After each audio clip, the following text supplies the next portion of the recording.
अनेकों टालमटोलियों की भेंट चढ़ने के बाद एक बार फिर से राजस्थान मंत्रिमंडल का फेरबदल का जिन फिर से। और आज हम एक ऐसी शख्सियत के साथ हैं जिनका प्रिडिक्शन राजस्थान की राजनीति में हमेशा एकदम सटीक होता है। राजस्थान की राजनीति के चाणक्य चंद्रराज जी सिंघवी मेरे साथ हैं। लेकिन सर, आपसे बात शुरू करूं उस सबसे पहले आपको बहुत बहुत बधाई, क्योंकि एक बार फिर से आपका जो प्रिडिक्शन था वो बिल्कुल सटीक बैठा है। जो उपचुनाव के प्रिडिक्शन में साफ साफ चंद्रराज जी सिंघवी ने कह दिया था कि बीजेपी तीसरी या चौथी नंबर की पार्टी रहेगी, और दोनों ही जगह वो साबित हुआ है, वो सही हुआ है। जिनको आपने दूसरे नंबर का कहा था वो दूसरे नंबर के आए। बहुत बहुत बधाई। धन्यवाद। तो इन सही प्रिडिक्शंस के साथ ही मैं एक बार फिर से एक गहरा सवाल आपसे पूछना चाहता हूं कि उपचुनाव के बाद अब लगभग सियासी गलियारों में ये बात तय हो चुकी है कि मंत्रिमंडल फेरबदल नवंबर के मिड तक हो जाएगा। क्या लगता है आपको, अब नहीं तो कब? नहीं, विस्तार होगा, मंत्रिमंडल में परिवर्तन होगा। और सबसे बड़ी बात जो मैं आप भविष्यवाणी तो नहीं करता, पर मैं एक बात याद दिलाता हूं। राहुल गांधी ने यह कहा था कि वन मैन वन पोस्ट का फॉर्मूला तोड़ा नहीं जाएगा। अगर इस बार यह फॉर्मूला टूट जाता है तो राहुल गांधी की घोषणा की वैल्यू कुछ भी नहीं रहेगी। इसलिए सबसे इंपॉर्टेंट बात तो है कि राहुल गांधी अपने शब्द, अपनी जबान, अपने फैसले, अपने निर्णय और अपनी घोषणा पर कायम रहें और किसी भी हालत में वन मैन वन पोस्ट के फॉर्मूले को स्वीकार किया है तो स्वीकार करें और इस फॉर्मूले का वायलेशन न होने दें। तब जाकर के इस मंत्रिमंडल फेरबदल का कोई राजनीतिक अर्थ होगा।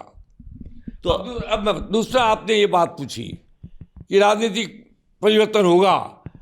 जिन लोगों को बाहर ड्यूटी लगा दी गई है, पंजाब में, गुजरात में, रघु को और हरीश को जाना ही पड़ेगा। दो जगह ये भी खाली हो जाएगी। सचिन पायलट के पेशेंस और सचिन पायलट की बर्दाश्त के लिए मैं उसे बधाई देता हूँ। इतने दिनों तक बिना विस्तार के भी उसने अपने एमएलए के मुंह के ऊपर ताला लगा के रखा। अगर अब विस्तार नहीं होगा तो फिर कोई भूकंप आएगा, फिर तो ज्वालामुखी आएगा। इसलिए मैं राय भी ये दूंगा, मेरे बहुत अच्छे पारिवारिक संबंध रहे हैं नेहरू गांधी परिवार से और स्पेशली राजीव गांधी से।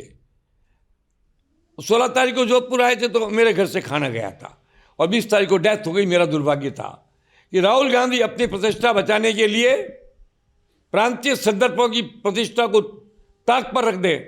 इसी में उनका व्यक्तित्व है, क्योंकि प्रांतीय नेता मिलकर के भी भाजपा नरेंद्र मोदी का विकल्प नहीं बन सकते। भाजपा नरेंद्र मोदी का विकल्प तो राहुल गांधी को ही बनना पड़ेगा और इसके लिए उसे त्याग करना पड़ेगा।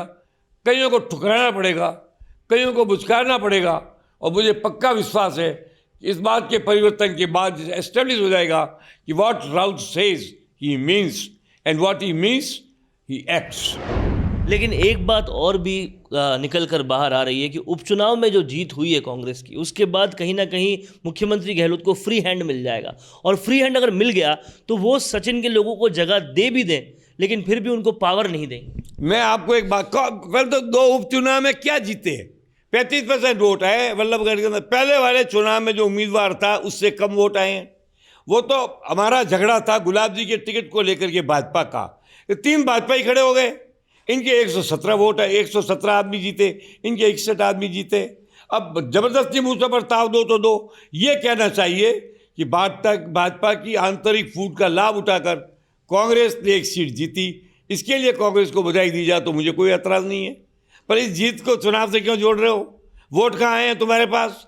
हर जगह वोट कम आए हैं। इसलिए इसके कारण अगर ये 2 सीट का फैसला ही प्रांतीय सरकारों के गठन का फैसला हो जाता है तो इससे बड़ा दुर्भाग्य तो कांग्रेस का होगा ही नहीं कभी।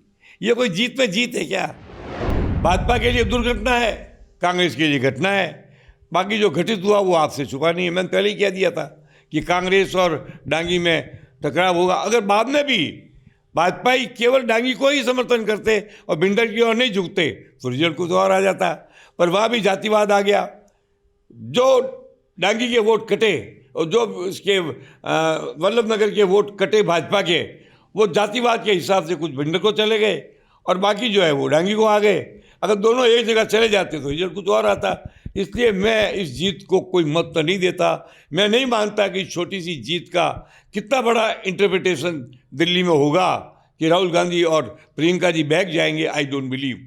Now these two young people, Rahul and Priyanka, are very practical. I highly compliment them. उन्होंने मरी हुई कांग्रेस में जान डाली है। अगर राहुल गांधी अपने सिद्धू के फैसले को नहीं बदला तो राहुल की इज्जत बची है। क्या हो गया, एक सरकार बनती है नहीं बनती है। जब नेतृत्व की क्षमता, नेतृत्व का स्वयं का व्यक्तित्व ही मर जाता है तो कई सरकारें आती और चली जाती है, उसका महत्व नहीं होता है। लेकिन सबसे बड़ी बात यह है कि जो आपके पॉलिटिकल कैलकुलेशंस हैं वो हमेशा ठीक रहे हैं। इसीलिए मैं आपसे ये सवाल पूछना चाहता हूँ कि अगर मंत्रिमंडल फेरबदल में किसी भी तरीके से सचिन पायलट के खेमे को सेटिस्फैक्शन नहीं मिलता तो उसके बाद के सर्कमस्टेंसेस क्या होने वाले? मैं सचिन पायलट के खेमे के सेटिस्फैक्शन की बात ही नहीं करता। गहलोत के अपने खेमे के लोगों के तो सेटिस्फैक्शन होना चाहिए। कितने लोगों को वादे हैं, कितने लोगों को कमिटमेंट किया, क्या करेगा? अशोक ने तो 3 साल तक अपने बुद्धि चातुर्य से सरकार बचा ली, वरना एमएलए राजी हैं क्या? मैं 10 एमएलए को जानता हूँ जो आज अशोक के साथ हैं, मगर वो भी प्रतीक्षा कर रहे हैं कि परिवर्तन होना चाहिए। कल ही एक बहुत बड़े नेता, मेरे पुराने मित्र हैं, हरदेव जोशी के समय हम दोनों साथ रहे थे, दीपेंद्र सिंह जी आए थे, और उनको पक्का है कि वो चांस मिलेगा। उस संयम लोढ़ा कॉन्फिडेंट है कि मुझे चांस मिलेगा। एक बोवाना वो कॉन्फिडेंस है कि मुझे चांस मिलेगा। इन दो की जगह और लोग आएंगे, सचिन के और लोग भी आएंगे। महाराजा विश्वेंद्र मूँछों पर ताव दे करके बैठे हैं। इसलिए इस परिवर्तन के बाद सबको संतुष्ट रखना ये जादूगरी होगी, इसको मैं मानने को तैयार हूँ। पर क्या ऐसा होगा, नहीं हुआ तो क्या होगा, इसी बात की बात है, कल्पना नहीं करता। यह परिवर्तन के बाद कांग्रेस के अंदर केवल सचिन खेमा ही असंतुष्ट हो जाए और भाजपा और निर्दलीय और बसपा ही सारे संतुष्ट हो जाए, मैं इसको स्वीकार नहीं करता। आप देख लेना इसका क्या रिजल्ट आता है। एक और भी इसमें पहलू ये है कि जो लोग गहलोत के साथ जैसलमेर में रुके थे उनमें से कई लोगों का, मैं नाम नहीं लूँगा, लेकिन कई लोगों का ये कहना है कि अगर सचिन पायलट के खेमे को तवज्जो मिल जाती है या उनको उस चीज़ की सज़ा नहीं मिलती कि आपने हम दगा करेंगे या हम कुछ करेंगे। बेहैसियत लोगों की बकवास है, इसका कोई अर्थ नहीं है। सचिन पायलट ने एक ही गलती की कि सरकार बदलने की मांग की, इसलिए पिट गया वो, क्योंकि पार्टी छोड़ना कोई नहीं चाहता है। मैं आपको कई बार कहता हूँ पार्टी छोड़ने में किसी का मन नहीं होता है। सत्ता परिवर्तन अलग है, नेतृत्व परिवर्तन अलग है। सचिन पायलट ने नेतृत्व परिवर्तन की बात ही नहीं की। तो ये है चंद्रराज सिंघवी जी, जिन्होंने साफ साफ बताया कि राजस्थान के मंत्रिमंडल फेरबदल में क्या कुछ होने वाला है और अगर वो कुछ नहीं हुआ तो क्या कुछ होने वाला है। अपने इंटरव्यू के जरिए लोगों को अपने और अपने काम के बारे में बताने से बेहतर और कोई तरीका नहीं हो सकता। और वो इंटरव्यू अगर ऐसे चैनल पर हो जिसमें प्रदेश के 2,70,000 से भी ज्यादा लोग सब्सक्राइबर्स हो, तो आपकी आवाज को बुलंद होने से कोई नहीं रोक सकता। इसी के साथ उसी इंटरव्यू को हम लाखों की रीच और 3 लाख से भी ज्यादा फॉलोअर्स वाले राजस्थान संवाद के फेसबुक पेज पर भी प्रसारित करेंगे। इसके अलावा फेसबुक के कई ग्रुप्स के जरिए वो इंटरव्यू लगभग 50 लाख लोगों तक जाएगा। प्रोफेशनल न्यूज रूम और प्रोफेशनल एंकर के साथ state of the art studio में लिया जाएगा आपका इंटरव्यू। और जैसा कि आप सभी जानते हैं कि सैटेलाइट चैनल्स को टीवी पर देखना अब लोगों ने लगभग बंद कर दिया है और उन्हें भी यूट्यूब या फेसबुक पर ही देखा जा रहा है।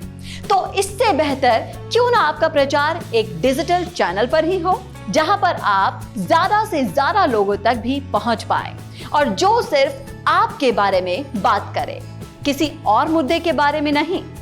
तो राजनीतिक रूप से आपको छाना हो या फिर अपने बिजनेस को बढ़ाना हो, करवाइए अपना इंटरव्यू और पहुंचाइए अपना नाम लाखों करोड़ों लोगों तक।